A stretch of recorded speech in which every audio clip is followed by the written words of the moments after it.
Welcome to World of Marketing Podcast, a Foster Web Marketing production. Here's your host, Tom Foster. Hey everybody, it's Tom Foster here at the World of Marketing, and I have my good buddy here, Brian Kurtz. Brian Kurtz is a legend. I don't know about that, but he's humble too. Humble. Yeah, but I know my hair and my beard are not normal at this point, but who knows what, maybe I won't get a haircut ever again. Oh, come on, man. We're all envious of that head of hair. Look at that thing. Yeah, having hair is good. No touching of the hair or face. So those of you who do not know, those few of you who do not know who Brian Kurtz is, he is the author of this great book, Over Deliver, that I've been talking about for a while. Fantastic read. Thank you. And the head of many masterminds, one of which that I've just joined recently, the Titans Mastermind, that I was told about and recommended by my good friend Ben Glass and Charlie Mann. And but we have a lot of mutual acquaintances. I just had a podcast with Mike Capuzzi that went out yesterday, right? Yeah, Mike's a good man. Good man. Mike's a good man, yeah, for sure. So tell me a little bit, Brian, let's go back to before the coronavirus, COVID-19 pandemic mess that we're all in. We'll talk about that. But tell me a little bit about this. And another thing is the forward by Jay Abraham, who is a legend. He's the legend. Yes, he's a legend. And I actually, he's a magnificent person and a magnificent marketing genius. So tell me a little bit about why you wrote this book. Give everybody kind of a little bit of a 911 about it, or 411, not a 911. And the cops said there's something wrong here. Do it quickly, but I've got it's my second book. My first book was The Advertising Solution, which I did with Craig Simpson. And that was, a profile of 6 greats of advertising who were kind of like, they were direct marketers trapped in general advertisers' bodies. So they were the precursors to all of the great direct marketers, people like David Ogilvy and John Caples and Claude Hopkins. And so I did that book, and that wasn't the book I wanted to do. And so the book I wanted to do was basically Over Deliver. Of course, once I published Over Deliver, I thought about all the things I wanted to add to it. So maybe there'll be another book, but I didn't think there would be at the time. And so it basically chronicles, it's not a memoir, but it chronicles my career through Boardroom, which was a company, an iconic publishing company in both newsletters and books that covered, 34 years of my career. And then after I left there, I've started this new company called Titans Marketing, and which has been around for 5 years. And I guess Over Deliver is a way for me to kind of prove that I haven't invented anything, but that the things that I believe in, like RFM, recency, frequency, monetary value, lifetime value, 40-40-20, meaning, the three-legged stool of marketing, meaning the list, the offer, and the creative. All the thing, customer service and fulfillment as a marketing function, how paying postage made me a better marketer because of the discipline that we had and how we apply that online. I had all of things, and I've written a lot of blogs, and I thought I would do a book. And I thought, I'll just put my blogs together and it'll be a book. And I realized that it was overwhelming to do it. I had to have patience to it. And so that became Over Deliver by taking all of my blogs, organizing them, adding a lot of extra copy, interstitials between all the different topics and everything that I wanted to do. And it's a good documentation of direct marketing from the perspective of, a 40-year veteran in the trenches with a lot of examples. Like, so again, as I said, I didn't invent anything, but if someone wanted to read the chapter on list building and RFM in Over Deliver, they might not have understood it before. They might not even know it existed before. And then if they got something from that chapter, and it explained it in a way that was really different in some way because of the examples I gave, and they had an aha moment, then my job is done with the book. That was what, and so some people are going to relate to it. And I've sold over 10,000 copies and been very happy with the sales. And I created an incredible resource site with the book, overdeliverbook.com, where people go to that site and they see thousands of dollars and some priceless stuff of direct marketing gems, and Kennedy swipe file and Gary Bencivenga's bullets and Jay Abraham 21 keynotes he's given. And so that gave me a lot of satisfaction that people could go to this site, they hit a button, they go buy the book wherever they want, they come back, they opt into my list, they get all of these incredible bonuses for a $17 book, and I can continue to teach and learn from everything that I do. So that's the quick reason, that's the quick thing behind the book. The book's got a lot of interesting concepts in it. It's got, the ones I mentioned. It's got, on the creative stuff, I'm not teaching anybody to be a copywriter, but I'm going to tell them what all the great copywriters had in common, which is really important. And I'm going to talk about offers from a different perspective, how you create the big idea and how you create a real offer. So it's a good book, and the bonuses are much better. And it's, as a package, it's phenomenal. It really is. And one of the things that I underlined in the book when I first, because I sent you notes as I was reading it and just loved it. But one of my favorite things in here, and I've said it many times to all the lawyers that I talk to all the time, which is ignoring your lists is like ignoring your family, which I think is just a fantastic quote and so true, because it's such a fundamental thing that especially for now you've been doing marketing forever for lots of different kinds of niches and genres and whatever, but I pretty much, in the world of lawyers and doctors, they don't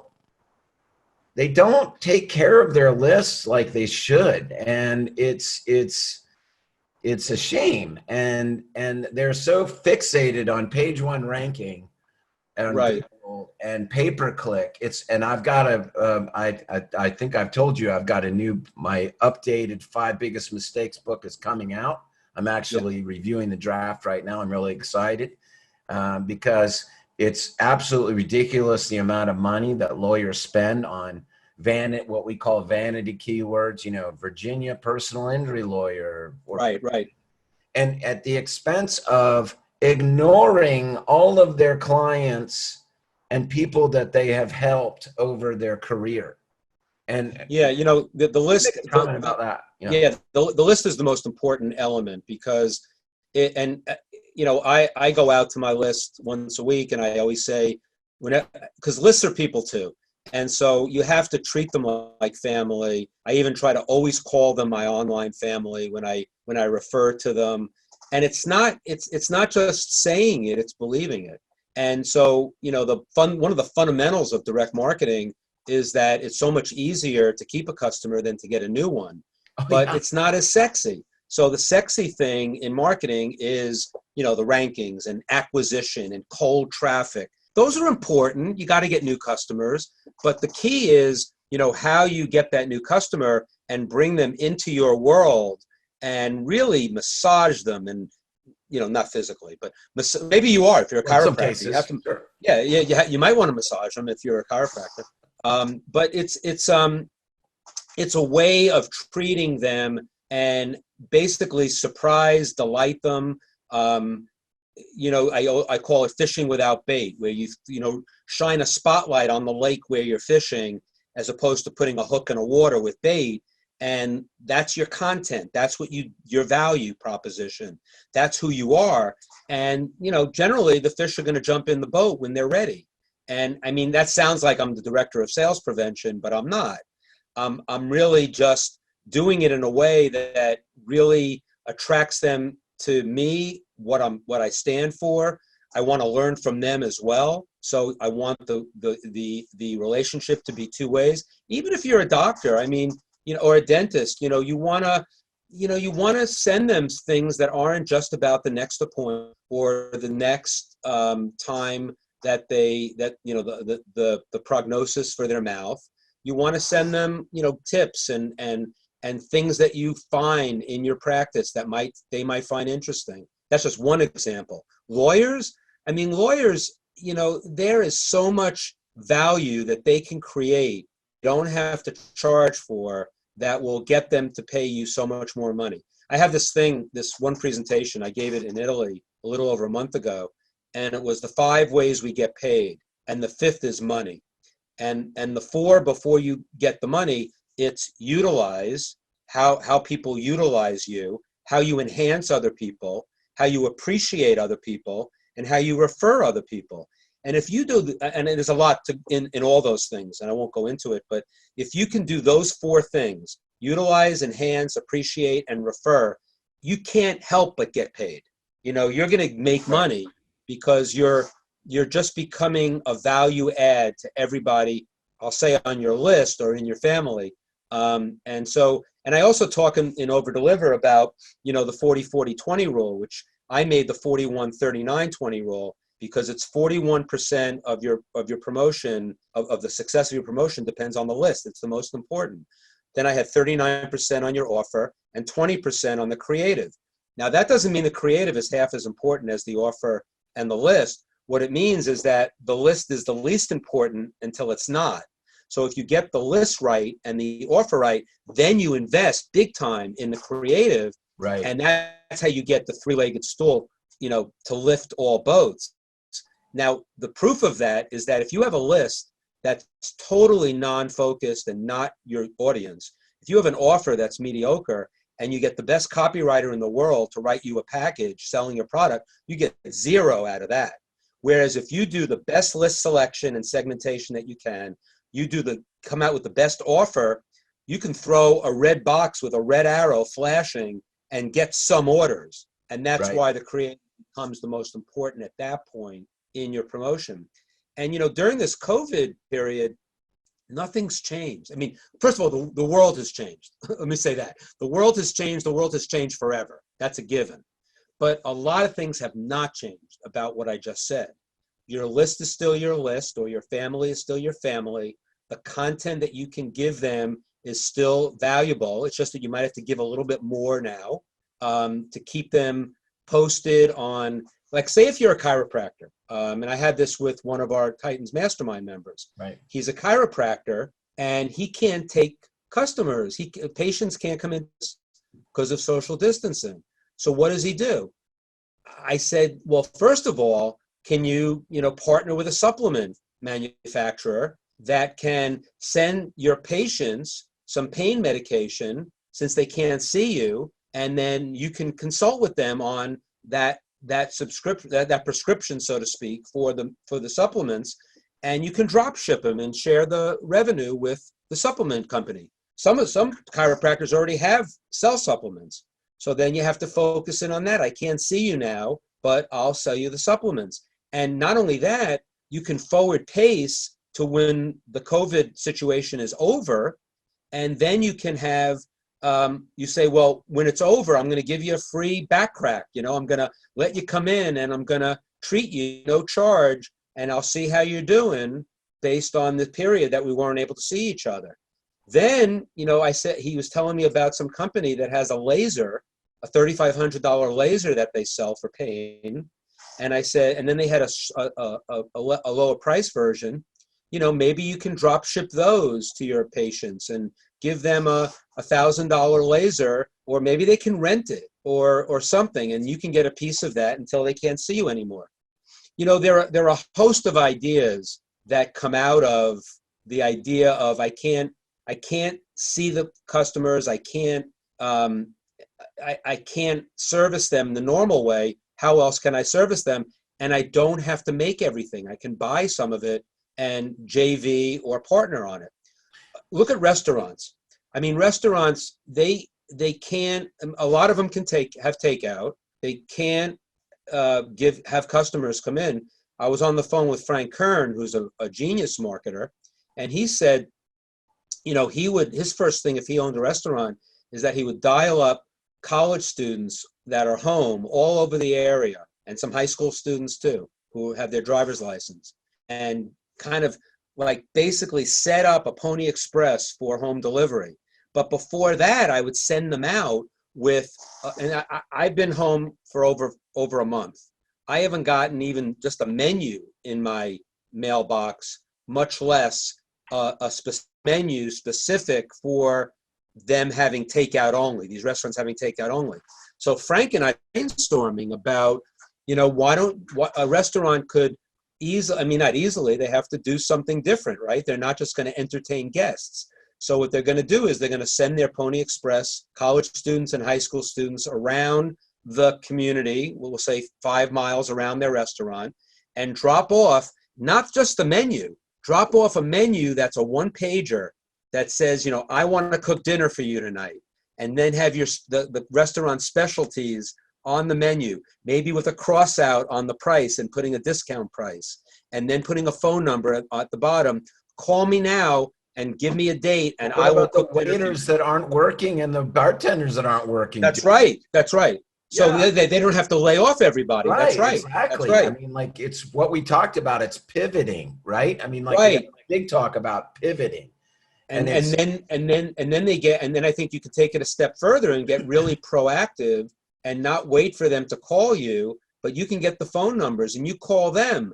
I hope you got my menu. I want to cook dinner for you tonight. We're here. I mean, I think that the fundamental thing, the foundational thing of what you're saying is that you've got to continue to communicate with, even before this hit, communication with your clients, your list, which is your past clients, your current clients, your friends, and your family, is the key to your business. The key to the longevity of your business, to your legacy of your business, no matter what it is. And it is. And I think if you don't have a list, you can get a list. Everybody has a list. I mean, everybody has a list. Everybody's got one. Like, may not be an infusion sauce, but you have a list, right? Yeah. And so, the people buy from people they like. I don't care what you do. You know this. People buy from people they like. And the critical thing that you have to do is continue to introduce yourself and remind people of your brand. And your brand is your name, especially for lawyers. It's your name. Oh, yeah. And people do not, and all the lawyers that are listening, I pound this into you. The people do not differentiate you and know that you're this kind of lawyer or that kind of lawyer. You might think that way about yourself. Absolutely. I mean, but differentiation is you everything. Probably know a lot of lawyers. You don't know what kind they are, right? You probably call them up. You've got friends that are lawyers and you're like, hey, I got a problem. And they're like, well, I don't do bankruptcy. Not like that's your problem, but Right. No, but I think that's a perfect situation for differentiation for, if you're, anytime you're looked at as a commodity, you have to make yourself into a specialty. Now, it's tough sometimes because basically every dentist can do the same thing. But then you have to come up with a way to say, well, we've got, I'm making this up, but we've got a technique doing crowns that is painless, and it's this and it's that. Right. I mean, anything you can do to differentiate your business from someone else's, like financial planners. Financial planners are a commodity, whether you like it or not. So what do you have to differentiate on? Service, friendliness, record, but then you might have a way you might have a formula that has worked for you, that you name the formula, and you say, nobody has my formula. You even trademark it. And, so and that's the branding of your financial planning operation. Lawyers can do this too. Not only differentiate of what you do, whether it's probate or estate planning or bankruptcy or injury, but you have to tell them exactly what you do. Target, because it's differentiation and it's specialization. And you might be able to do everything for everybody, but that's not the way you go out and market. You have to market, and sometimes you don't know what it is. So if you have a list and you have a practice, you start looking at what you do most of, and then go a mile deep in that as opposed to a mile wide. And when you're going a mile deep, your messaging is going to be better. Your content is going to be better because you've done more of those kinds of cases. I mean, everything gets better when you go proactive, differentiated, and very tight niche. You can always go wider. Going narrower is the way to go initially, and especially now. I mean, everybody is trying to drum up business. So if you can basically have one element of the business, like I had a guy, a new client of mine, he does fire damage and water damage as his main business. Not a lot of people doing that now, social distancing, they don't want the guy in their house, all of that.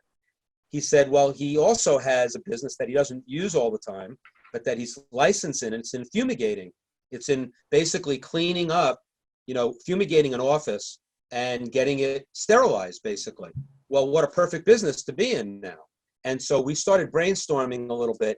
And so I said, don't go after just businesses, because he was finding objections in the businesses that said, oh, I really want you to come in once we're open, right? I said, let's look at the businesses that are open.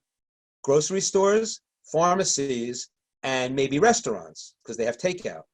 And we started brainstorming, and he was getting really excited because he started saying that he could have his specialty is not the fumigation itself, but it's everything else he can put around it. What could he put around it? He is OSHA and EPA approved. Well, a lot of people have that. The guys come in hazmat suits. That looks good on a video when you're selling it. Right. Then you say, I'm going to come in to your pharmacy or your grocery store. I only need 2 hours. So if you're a 24-hour, you just give me 2 hours. Everybody leaves for 2 hours. I could do it anytime you want. I'm sure you're not 24 hours. If you're not 24 hours, I'll come in when you're closed. I'll fumigate the whole place. We'll put a sticker on the door that says fumigated on this date. We're still doing 6-foot social distancing, but you're fumigating. And then you start posting it on your Facebook page or on the Facebook page for whatever the pharmacy chain is. And you say, by the way, we're fumigating X times a week, so you don't have to worry, but you still need the social distance, but you have a lot less to worry about. If it was coming to me, I have to decide between 2 supermarkets that I need to go to get some stuff. One of them says they're fumigating 4 times a week. One of them may be fumigating, but they're not telling me, or they're not fumigating. I'm going to the one that's fumigating. Right. It's just better in this time of crisis. So we started doing all this, and he realized that his existing staff, as you said before, when you say hire the waiters and hire the busboys to do he was going to say, hey, shit, I got these guys who instead of going to do water damage with gloves and a mask, I'm going to get them in their hazmat suits, and I'm going to do the fumigating, and I'm going to put all these other things in place. And he's on it. I mean, he's off and running because he's an implementer. That's a great pivot. Yeah, it's a great pivot. But everybody can do that to some degree. And he happened to have and also a lot of, and then he would say, I'll do the fumigation for you, and I'll tell you one of the bonuses, I'll tell you how to do it yourself after I'm gone. Oh, that's cool. However, you're not going to be able to get the materials. I've got the materials. Right. If you can get the materials, go do it. So it was like a great value add when he tells you how to do it, because later on you might not need him. So, and he's kind of taking away his business in a way long term, but he's pivoting for now. And but the fact is that you're going to show him how to do it, so he knows how to do it. If he can't get to you, that's a great value add. It's like Mariano Rivera of the Yankees teaching you his one pitch, and he would teach it to anybody who asked him, just because he was being generous. Right. And so stuff like that, we brainstormed. It was just wonderful to get an entrepreneur to think that way, and me being able to stack on all these other ideas. It was just wonderful. And And the fact is, you said it before, that you have to do this stuff all the time, even when you're not pivoting, to be able to service people in your, in your area that, you can, and that's why the HVAC guys, they get, a lot of them are some of the most industrious entrepreneurs. And so they're heating, ventilating, and air conditioning, but they start thinking about all the other stuff they can do, whether they want to partner with somebody in pest control, or they want to partner somebody with septic. I mean, once you're in, so now they have a list of people that they have serviced for heating, ventilation, and air conditioning. They want, if you want to be the one-stop shop for these guys, for those customers, you can be. Now, maybe you want to take on a pest control, maybe you want to buy a pest control business and add it on if you think that, but you want to start, you don't have to start that way. You can just find a pest control business that's looking for clients. I'm in the homes of this many people for heating, ventilating, and air conditioning. Let's team up. I have good relationships with them. I constantly communicate with them. In fact, one of the things that these guys were taught in a mastermind, these HVAC guys, they were taught that the guy who was teaching it, who's an amazing guy, Mike Aguilaro, and he was saying that his father did that business, HVAC, and that's why he had an HVAC business that was a $30 million HVAC business that he sold. And his father used to say, it's the Enenmann's. Now, Enenmann's is a cake and producer on the East Coast. And when he says it's the Enenmann's, he used to go to his clients when they didn't need him. Like he had done a heater for them. He had done a new boiler. He had done some ventilation for them. And he just went over to their house one day, handed them an Enenmann's cake and said, hey, can I come in? You want to sit down, have a cup of coffee, and we'll have a piece of cake? And just talk, shoot the breeze. It's a half hour. You leave. That's of the 5 ways we get paid, of utilization, enhancement, appreciation, referability. That's the appreciation part, that you will go to their house when they don't need, right, and give them, remind them of you. And that's what is happening right now. And you said a lot of great things that I hope that the lawyers picked up on about connecting other businesses together. So like going back to what we were talking about, like we have some lawyers that are just DUI guys, there's not a whole lot of people driving around and drinking and getting pulled over. So the DUI guys are not as busy, but they have huge lists where they can like offer, now's time to get your expungement done.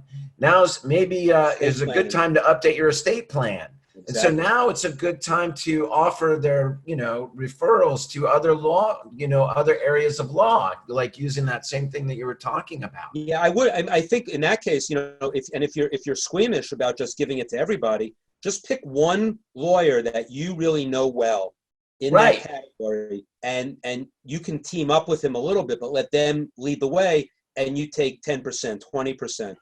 I think that one of the things that I thought about, and I don't know how you would do this with some finesse, but I'm sure you could do it, is that in China, they found in Wuhan that after it was over, that the divorce rate went up. Yeah. So, obviously, you're stuck home alone with your spouse, and it's getting kind of crazy, and you realize you don't like each other.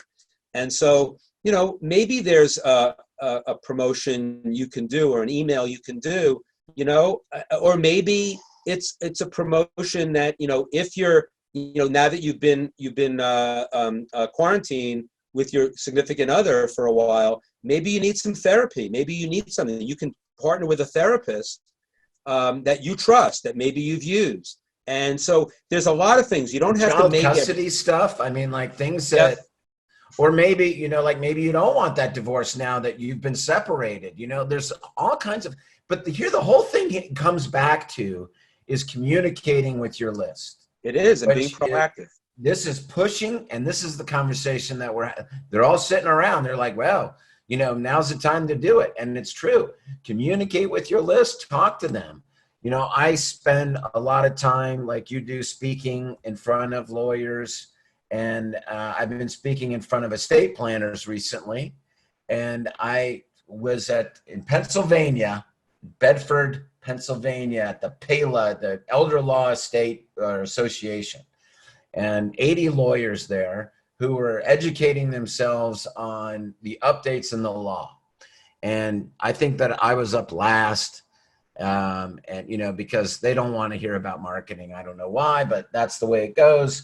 And I'm like, I asked the question, you guys have just heard a lot of updates about the law. Do you go and tell your clients about these updates? And most of them don't. And this is the problem, is that they don't tell their clients there's a major change in the laws that you should be aware of. I think I told you, like, the last time I updated my estate plan was in 2013. I just got another email yesterday from my estate planning lawyer talking about something with COVID-19 and what their policy. Never once has he ever called me or sent me an email saying, maybe you should update your estate plan for these reasons. Right. It's simple as that. He could have made 20 grand off of me in these 9 years or what, 7 years.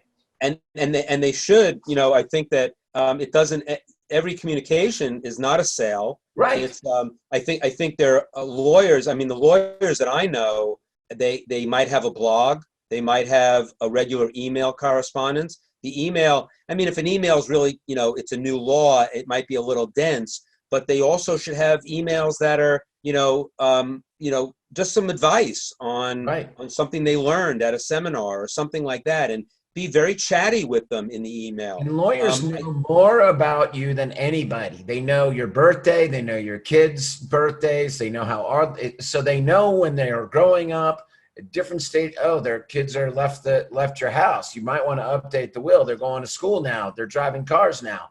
I mean, and now with the sophistication with Infusionsoft and our, DSS and drip campaigns, where all this stuff can be loaded in there. So it automatically reminds them to come in to update certain documents. I mean, Dave Freeze, who is a genius at this and has just done this successfully. Ben Glass, another one in your group. Right.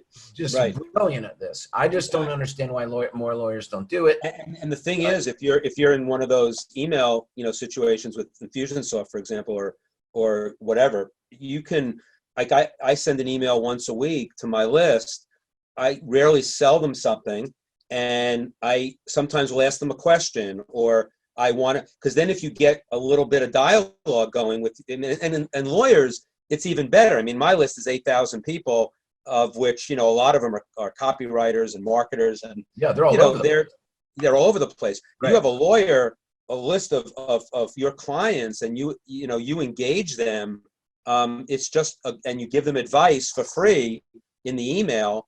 That's going to go a long way later on. It's forward pacing again, like the chiropractor says, give you a free visit when this is over. It's the same thing. You're forward pacing to a place in the future where they're going to need you. And that's fishing without bait. That's when the fish jump in the boat without any bait, because you've kept, as you said, you kept the communication consistent and got to keep doing that. Otherwise, people will assume that people will forget about you. They just will. We can't help it. I mean, unless you continue to remind us, we will forget your name. And that's really the most important thing, is just don't let us forget about you. Yeah. I want to talk about something else that came up in our Titans meeting last week, Brian, if you could, because it was a little bit surprising to me. And it was the whole, because some of the people in the group, a majority of the people in the group, were kind of shocked, having difficulty adjusting to the work from home, right? And that was a big part of the conversation. I had to get out of there early, but that got brought up. Yeah. And that was very interesting to me, considering, I mean, we're a virtual group anyway. I mean, we're a web company, and half of us are virtual, and we operate virtually anyway. So it didn't really change our way of working.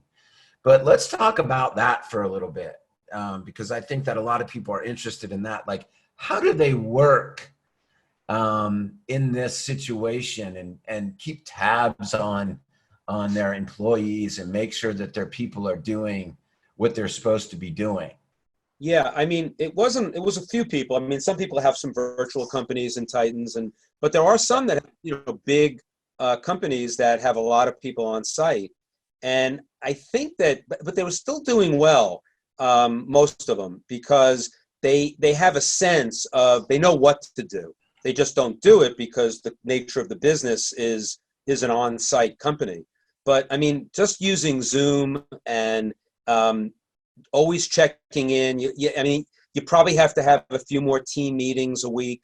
But you can look. You can't look over their shoulder and have them the same way. But you know what? When they're in the office, you're not looking over their shoulder anyway. And so it's not that much different. It's just that you have to maybe be a little more precise in the assignments that you expect from them.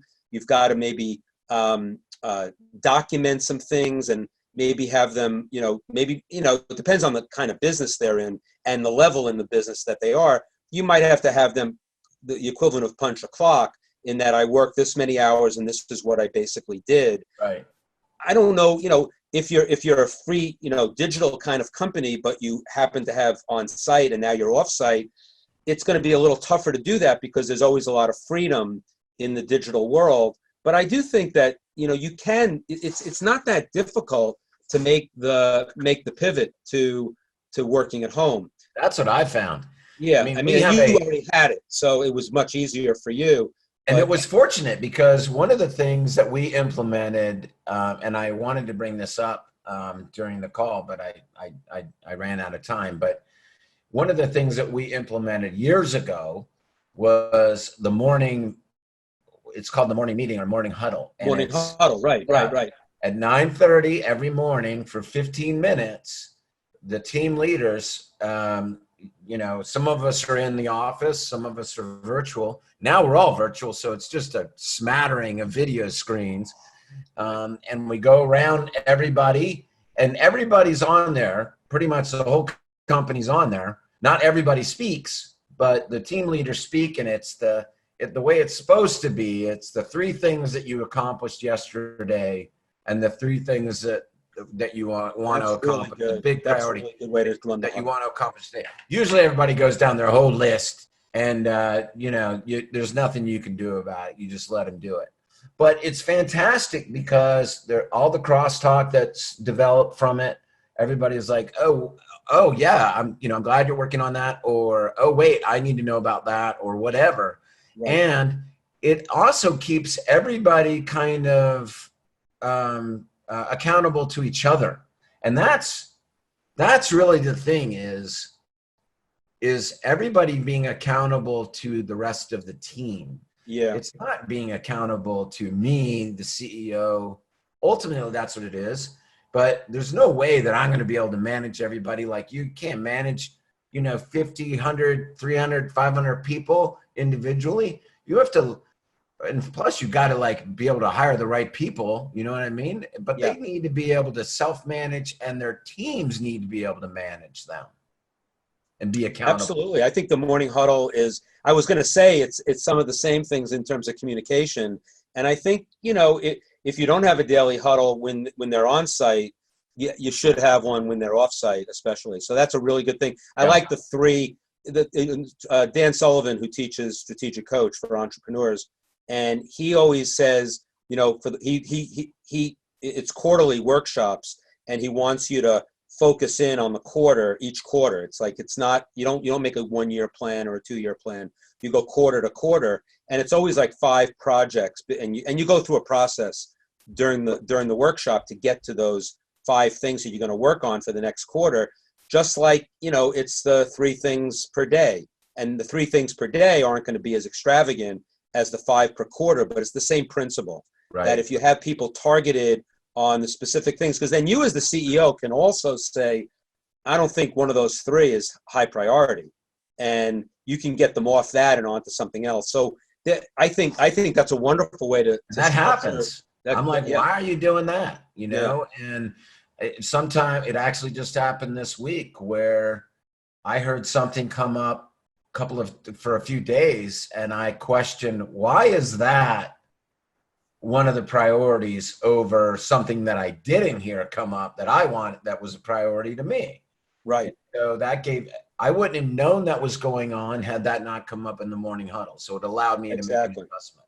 Yeah, that was really good. That was really good. Another thing that, and I mean, this is nothing new for you, but something that Jay Henderson, and I don't know if you know Jay Henderson, but Jay Henderson is somebody that I'm going to be introducing you to, that I've already talked to him about you. Okay. Anyway, Jay Henderson does employee hiring, executive coaching, profiling. Anyway, he's been extremely helpful to me. Worked with Ben, works with, we don't hire anybody without them going through what we call a J test. Okay. But anyway, one of the things is when you assign somebody a task, instead of just saying, hey, Brian, I need you to do this for me, and then that's that, you say, Brian, I need you to do this particular thing for me. You understand what this is, and you say it back to me. And then when we agree on when that first draft of whatever it is going to be done, we have a date. You always say by when. By when. I mean, and that seems so simple, right? That's such a simple thing that very few people do. I'm surprised, but I think you're right. But that is always the question. When somebody says, even when you want them, they're not even working for you. You're in a mastermind group, and someone in the mastermind group says, I'm going to do that. And then someone in the mastermind group says, by when? Just so that you can be accountable. Right. Not to say I'm going to do it because you leave a mastermind group with tons of ideas, and you're going to say, I'm going to do these, and by when? And then I'll call you on that date and I'll check in with you. One of the great things about mastermind groups too, by the way, is that you always get your balls busted in those mastermind groups. In the nicest way possible. In the nicest way. Yeah, for sure. For sure. Well, brother, anything else that you want to share with these people? No, I've got a lot I could share. I mean, I don't want them to get sick of me, but I do a lot. I mean, I think, my book has a lot of good stuff in it, especially for this time. Yeah. Even if you don't think it is, it is. And a lot of stuff in the resource, overdeliverbook.com. Also, if you don't want to spend $17 and you just want to get on my list, just go to briankurtz.net. There's an opt-in there with an interview I've done on different things I've done through my career. That was some of the biggest successes. I also have all my blogs are there, and I also talk about my biggest failures. And I have a bunch of those too, and they're in the book. But I think that, that's a big thing, when you, to say that, this time it's just so horrible, it's grueling, I don't know how to get out of it, this particular COVID situation. And instead of just lamenting about it, free think, get some thinking time to really sit with yourself and think about how you can rework something that you can't do a certain way, but you can do it another way. And so all my blogs are on my site for free, and there's a lot of free content there. So, I would encourage people to, to go there and just, shop around of my stuff. I don't have all the answers, but I kind of think about things a lot, and I think maybe you'll get some ideas that from my writing that could help you. And it won't even be something I wrote about. It'll just spring your thinking, because I believe in marketing by walking around. People say management by walking around. Like if you had an office and if you're the CEO, they always say you walk around and you check in with people, and that's communication as well.